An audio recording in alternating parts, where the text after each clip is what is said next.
Basic project management has 5 phases. So for this video, we're going to focus on the first phase. The first phase is called project initiation.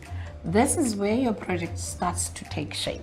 One of the things that are done at this stage is identifying your project team members and your stakeholders.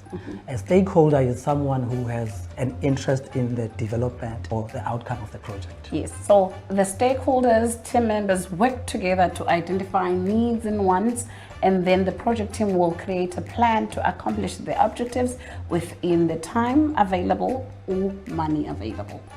Stakeholders are usually involved in the key gateways of the project, such as the initiation phase and the evaluation. Their main role is to provide feedback and guidance. Yeah, so once all stakeholders have been identified, so together with the team members, they must meet and identify project goals. This can be done in a brainstorming session where all parties involved are encouraged to list the possibilities. So in this meeting, they answer the question, if the sky is the limit, what would they want the project to achieve or do? Then you should decide which items are necessary for the project's success. This means you need to identify what are those items that are your needs and which are nice to have, which is your wants. So if the list is lengthy, wants and needs can be prioritized to help the project team identify the most important tasks. Remember, this is not a final list. It's a brainstorming session to kick the things off for the project.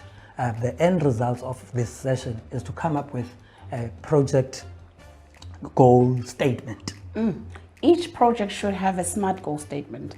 Remember SMART acronym you learned in LO? So for the project team to achieve a goal, stakeholders must be very clear about what they want.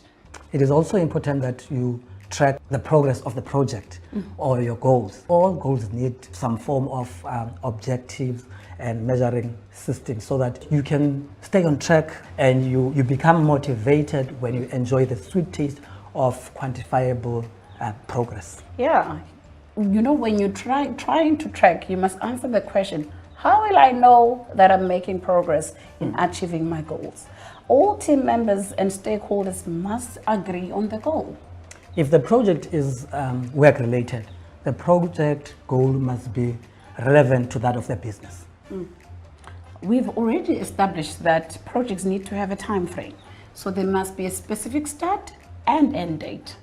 An example of a SMART goal is by the end of December 2022, we would like to add 2 additional bedrooms in our family home. So once everyone involved in the project has some idea of what the project should do, you begin setting project requirements. Requirements outline exactly what a project must do for it to be considered successful.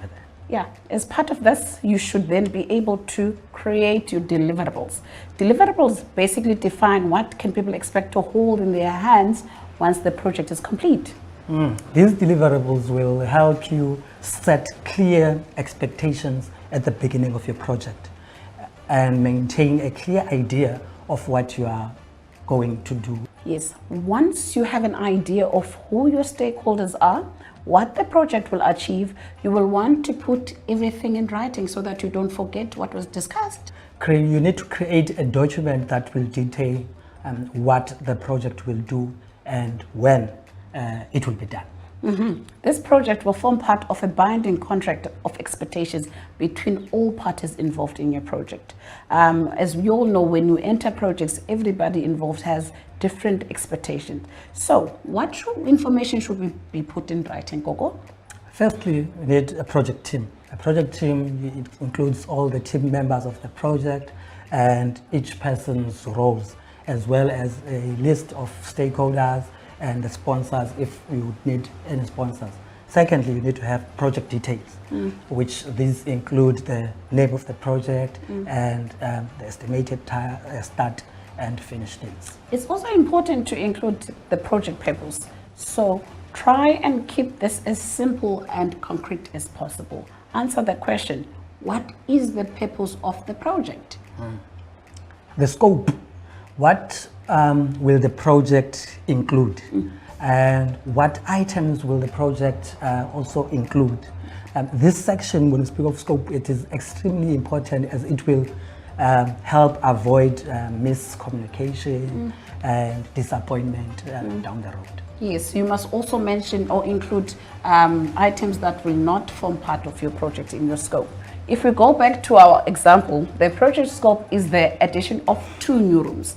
And this project does not include any buying of furniture for the 2 new rooms. So that's the scope. In the document, you can also include the project goals, your deliverables, and your requirements. Also, your basic finances. You list applicable rates and payment schedule information in that document.